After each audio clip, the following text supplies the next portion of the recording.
sacroiliac joint. So sacroiliac articulations, these are very very important articulations. If the patient is more than 30-35 years, if the patient is complaining low back pain, it is the first mean, it is also a prior cause to see the whether SI joint is involved or not. So now we'll see what is the sacroiliac joint means. Here if we take this, our cervical region, thoracic region, lumbar region and sacral region. The sacral region, here it is the fused of the S1 to S5. It is the fusion of S1 to S5 vertebrae. So here all S1, S2, S3, S4 and S5 fuse together and it is going to form a triangular bone, okay. The here triangular bone, here the base of the triangle will be more, base of the triangle will be big, okay. This is the apex of the triangle, nothing but we can say like sacrum. So the triangle base of the sacrum will be big and apex of the sacrum will be small. So here apex of the sacrum is going to give a facet mean for the articulation of the coccyx, bone. So this is the tile bone, okay, tile bone, coccyx, and here it is going to give articulation to the L5 lumbar vertebra. It is going to give articulation to the L5 lumbar vertebra. This we saw already, okay, lumbosacral articulation. Now we will see what is this sacroiliac joint articulation, okay. So now we'll see sacroiliac. Joint. So here, see, this is our sacrum.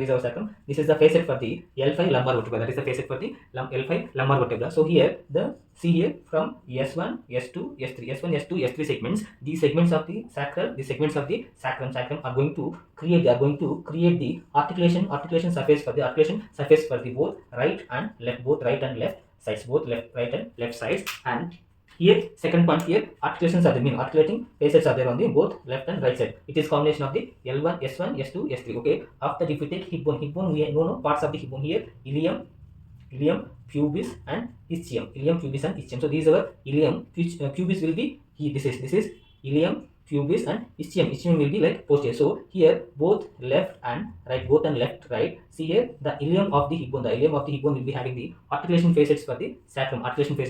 So the joint between ilium and sacrum is nothing but sacroiliac joint. Okay.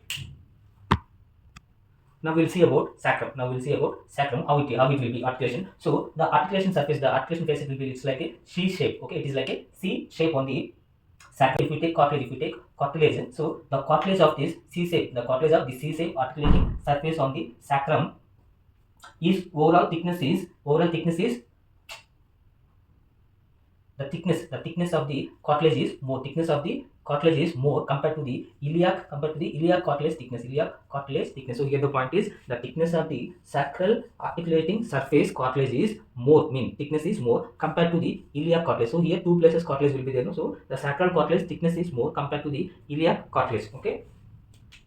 And one more point, the thickness of the cartilage, it is more in the males, and less in the females.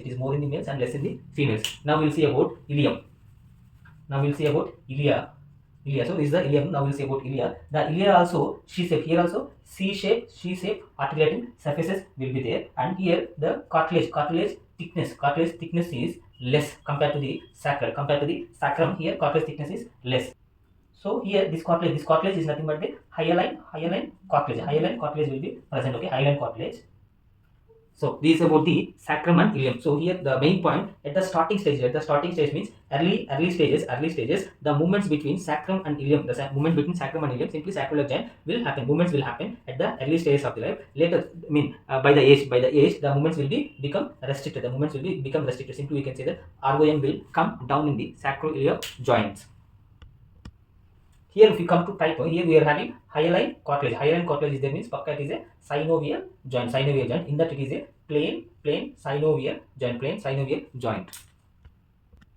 So if we come to movements of the sacrum, here we will be having two movements, nutation and counter nutation. These are very easy to understand. Nutation and counter nutation. Suppose if we take one sacrum, this is anterior, this is posterior. Simply to remember this L5. So nutation means here the superior surface will move forward, and inferior surface, here the triangular base will move forward, and here the apex will move backward. So this is nutation movement. Counter nutation means easy to understand. Counter nutation. So here this is anterior, this is posterior. In counter nutation, the triangular base will go posteriorly, and here apex of the sacrum will move anterior. This is counter nutation. So related to this nutation and counter nutation, one special point is there. What is that means? So if nutation is happen, so that time what will happen here? Antero-posterior diameter of the pelvic pelvic rim will decrease. Anterior posterior diameter of the pelvic rim will decrease, and anterior posterior diameter of pelvic outlet will increase. Pelvic outlet will increase. Anterior posterior diameter of pelvic outlet will increase. Anterior posterior diameter of pelvic rim will decrease. Here it is opposite. Anterior posterior diameter of pelvic rim will increase if the patient is doing counter rotation, and anterior posterior diameter of pelvic outlet will decrease. Pelvic outlet will decrease. So these about the movements of the sacroiliac joint, otherwise simply we can say like sacrum. So if we come to these movements, rotation and counter rotation, these movements are very helpful. These movements are very helpful during the pregnancy. So here, because of the hormonal changes, these SI joints will become loose, and so that here movement will happen freely. Movement can happen freely. So this movement is going to be useful for the delivery of the baby. So here these movements are very important. These movements at the SI joints are very important in the pregnancy stage. So because of the hormonal changes, body will change in pregnancy. So because of that, these SI joints will become loose, so that movement may happen more. Because of that more movements during the delivery time, baby can come out very easily.